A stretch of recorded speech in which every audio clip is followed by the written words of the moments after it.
Hola amigos, ¿qué tal? Espero que se encuentren muy bien donde quiera que estén. Una vez más, sean bienvenidos al canal de casos criminales y misteriosos. Antes de empezar con el caso, quiero agradecerte por dejar tu like y comentario. En este video te informaré acerca del caso real de Brandon Teena, un hombre transgénero estadounidense. Debido a la falta de protección legal y comprensión que rodeaba a las personas trans en ese momento, la ley hizo muy poco para abogar por la justicia en nombre de Brandon Teena. Su historia siguió siendo malinterpretada y simplificada mucho después de su asesinato, incluso por parte del periodista que escribió la historia original en la que se basó la película Boys Don't Cry. El asalto y homicidio de Brandon Teena, de 21 años, es uno de los crímenes de odio más impactantes que se recuerdan. En el año 2000, Hilary Swank ganó su primer Oscar a la mejor actriz por interpretar a Brandon Teena, cuya vida fue trágicamente truncada. Pero la verdadera historia detrás de este caso, conocido también como Boys Don't Cry, que en español significa Los muchachos no lloran, es más complicada y detallada que la versión de Hollywood que vio el público. Brandon nació como Teena Renee Brandon en el Hospital General Lincoln, Nebraska, el 12 de diciembre de 1972. Brandon era el segundo hijo de Patrick y Joan. Los padres se conocieron y casaron en 1969, cuando ambos estudiaban en el bachillerato. A finales de ese mismo año, tuvieron a su primer hija, la que llamaron Tammy. Patrick murió en un accidente de coche 8 meses antes de que naciera su segundo hijo, Brandon Teena. Desde los 3 años, Brandon creció en la pobreza y vivió con su madre y su hermana mayor en el noreste de Lincoln. Cuando Brandon estaba en la escuela secundaria, comenzó a identificarse como hombre, vistiéndose con ropa tradicionalmente masculina, atándose el pecho, saliendo con mujeres y asumiendo un estatus de proveedor en sus relaciones. Brandon y su hermana mayor Tammy supuestamente fueron abusados por un tío cuando eran adolescentes. Tammy se lo informó a su abuela, pero la mujer la ignoró. La misma abuela luego usó insultos para referirse a Brandon y presentó cargos contra él cuando le robó sus pertenencias. Al mismo tiempo, su madre describió a Brandon como la persona más adorable y luego reveló que era una persona franca que mientras crecía quería ser un artista comercial. Joan, por más que trató, no encontró la manera de ganar el dinero suficiente para mantener a su hija Tammy, la mayor, y a su hijo Brandon. A pesar de esto, Brandon siempre fue un chico que asistió a escuelas privadas y al que le gustaban mucho los deportes. En clases, se convirtió en un chico muy simpático, pero siempre se metía en problemas en la escuela porque nunca le gustaron las reglas estrictas que le imponían.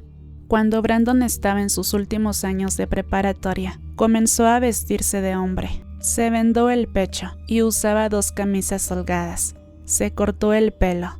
A veces vestía traje y corbata para ir a la escuela y empezó a salir con chicas. Su mamá nunca estuvo de acuerdo con su transición y se negó a llamarlo Brandon. Siempre se refirió a él con el nombre que le asignaron al nacer. Brandon adoptó por completo una identidad masculina y usó con frecuencia variantes masculinas de su nombre. Estas variantes incluían a Billy Brinson, Billy Brandon y, como lo sabemos en este caso, Brandon Teena. También tuvo problemas por infringir la política de la escuela al vestir con ropa masculina. Durante el primer semestre de su último año, un reclutor del ejército de los Estados Unidos visitó el instituto para animar a los estudiantes a alistarse en las Fuerzas Armadas. Brandon se alistó en el ejército poco después de su 18º cumpleaños, con la esperanza de poder adquirir experiencia para servir en la Operación Tormenta del Desierto en Irak. Sin embargo, no superó el examen escrito al alegar que era varón. En diciembre de 1990, ya con 18 años, se fue de vacaciones con sus amigos a un lugar llamado Holiday Skate Park, vestido acorde a su expresión de género y tratando de disimular sus cualidades femeninas. Desde aquí lo empezaron a ver saliendo con chicas. A pocos meses de su graduación, empezó a mostrar una actitud más abierta y extrovertida, inusual en él, que le valió el apodo de sus compañeros como el payaso de la clase. Cuando se trataba de ligar, Brandon Teena nunca tuvo problemas. Siempre fue muy popular entre las chicas. Es más, hasta lo llegaron a describir como el hombre ideal. pero la mayoría de sus novias, cuando se enteraban de su identidad de género, no lo entendían y preferían alejarse. Esto se convirtió en una de las muchas razones por las que Brandon cayó en una fuerte depresión. Comenzó a tener una crisis de identidad que lo llevó a un intento de quitarse la vida, y además, las memorias del abuso que sufrió cuando era pequeño se hicieron presentes. Durante un tiempo fue a terapia, pero también perdió el interés en eso, y fue entonces que empezó a tener comportamientos algo compulsivos. Se metió en muchos problemas, porque robaba tarjetas de crédito que utilizaba para comprarles regalos a sus novias. Al final de sus años de preparatoria, Brandon Teena perdió el interés en los estudios y empezó a faltar a sus clases. Esta fue una de las muchas razones por las que lo corrieron de la escuela, justo 3 días antes de su graduación. Después de abandonar la escuela secundaria en 1990, Brandon comenzó a salir con una adolescente de 13 años llamada Liz, a quien conoció cuando ella llamó a un número equivocado y se comunicó con él. Después de una breve relación, todo entre ellos se terminó. Poco tiempo después, conoció a una joven de 14 años llamada Heather, a quien supuestamente incluso le propuso matrimonio. Todas las novias entrevistadas por la prensa tenían los mismos elogios para Brandon. Era un gran besador, un amante fantástico, encantador, guapo, y las trataba con amabilidad. Su popularidad en la zona rural de Nebraska supuestamente se disparó. Le propuso matrimonio a varias mujeres durante su breve carrera amorosa y las prodigó con regalos, comidas y películas. Ordenó limusinas para que las recogieran, envió poemas y tarjetas de amor y, lo más importante, nunca presionó a las mujeres para tener relaciones íntimas. Antes de cumplir 21 años, Brandon se mudó a la ciudad de Humboldt, también en Nebraska. No pasó mucho tiempo para que Brandon Teena comenzara a salir con una chica llamada Lana Tisdale en 1992, y parecía que finalmente había encontrado a su pareja perfecta. Más tarde, en una entrevista, Lana Tisdale le dijo a la prensa que Brandon era más amable y se veía mejor que cualquier otro chico con el que haya estado. Pero Lana Tisdale se enteró de que Brandon Teena era un chico trans de una manera no tan bonita.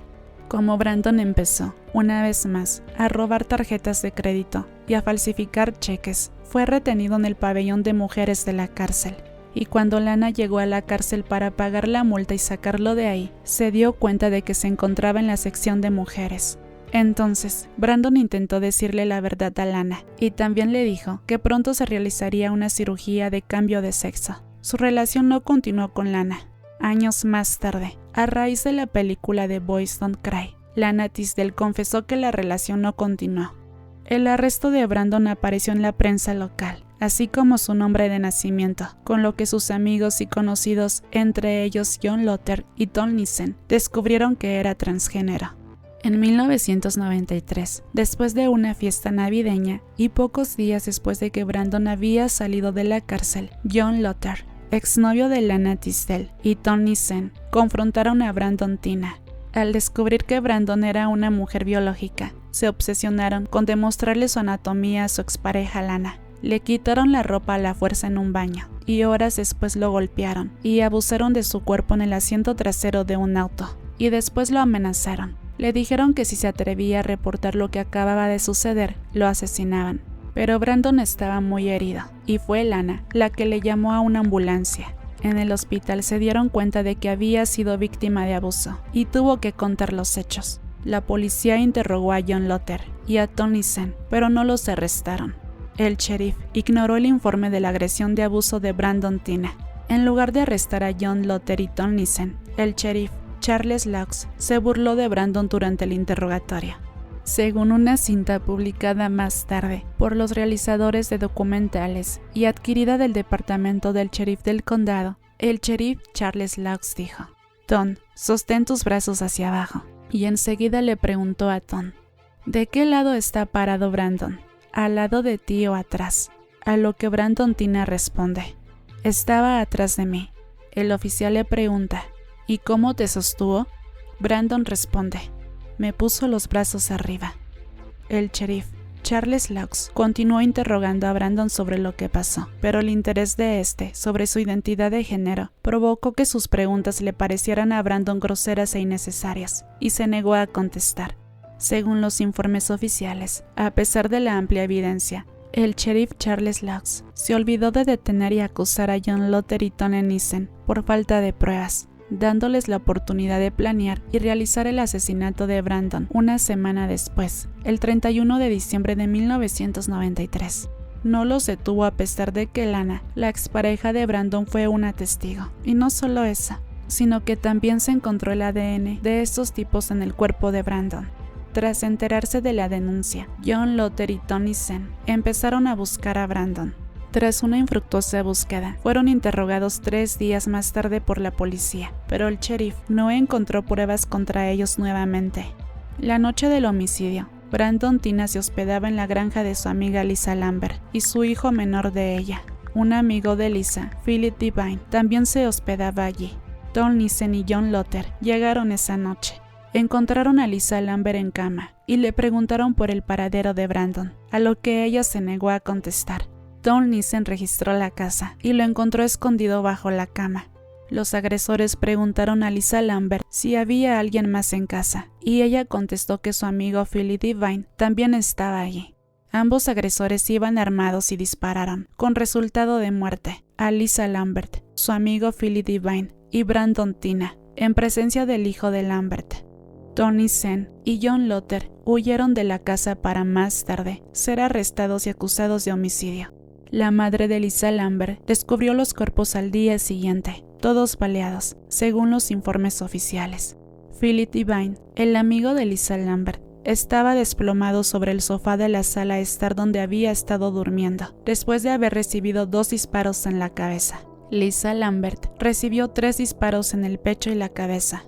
A Brandon Tina le dispararon 2 veces debajo de la barbilla y luego lo apuñalaron en el hígado. John Lotter y Tony Nissen fueron arrestados y encontrados como culpables por el asesinato de Brandon Tina, su amiga Lisa, y el amigo de ella, Philip Devine. A Tony Nissen lo condenaron a cadena perpetua y a John Lotter lo sentenciaron a pena de muerte. Pero como en el año 2015 la pena de muerte en Nebraska se removió, cambiaron la sentencia de John Lotter a cadena perpetua. Ambos siguen vivos y están cumpliendo su sentencia. En 1999, la película que cuenta la historia de Brandon Tina, interpretado por Hilary Swank, Boys Don't Cry, se encargó de evidenciar el enorme problema de los crímenes de odio hacia la comunidad LGBT, especialmente hacia la comunidad trans. Tratemos de dejar a un lado que se trató de una película que en su momento estuvo mal catalogada.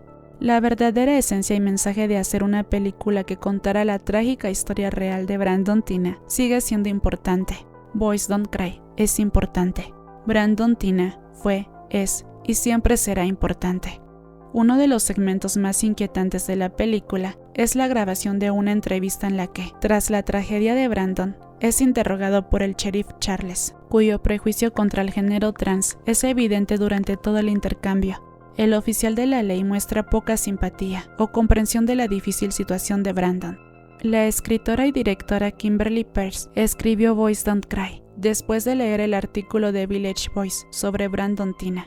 La propia escritora afirmó que se enamoró de Brandon y necesitaba contar su historia. Investigó mucho, incluidos viajes a su ciudad natal real y al lugar de su fallecimiento, y compiló miles de páginas de transcripciones oficiales de la corte, tratando de reconstruir lo que sucedió. Sin embargo, en el proceso de contar su historia para la pantalla grande, la escritora admitió haber pensado que la historia se hizo más fuerte a medida que eliminaba material y alteraba los hechos. Al hacerlo, el cineasta, sin darse cuenta, enfureció tanto a Lana Tisdale, la exnovia de Brandon, tanto como a su hermana Leslie, y según los informes, dejó a otras personas familiarizadas con la historia real molestas y conmocionadas. Por ejemplo, Philip Devine, el joven que se hospedaba en la casa donde tuvo lugar la masacre y que se convirtió en la tercera víctima del tiroteo, fue eliminado por completo de la película. Según los informes, la escritora no quiso presentar a Leslie como otro personaje para explicar la presencia de Devine, ya que él era su actual novio. La película de la escritora también colocó a Lana en la escena, pero restó importancia a las acciones hostiles del sheriff Laux y omitió la supuesta ruptura de Brandon, Tina y Lana antes de los homicidios. Y bueno amigos, hasta aquí el caso. Espero que les haya parecido un video muy informativo. De ser así, no olviden que su like y comentario son muy importantes para que el caso sea más conocido en la plataforma. Si llegaste hasta aquí, muchas gracias por ello. Yo soy Claudia. Cuídate mucho donde quiera que te encuentres y espero que tengas un día maravilloso. Nos vemos en el próximo video. Que estés muy, pero muy bien. Hasta la próxima. Bye bye.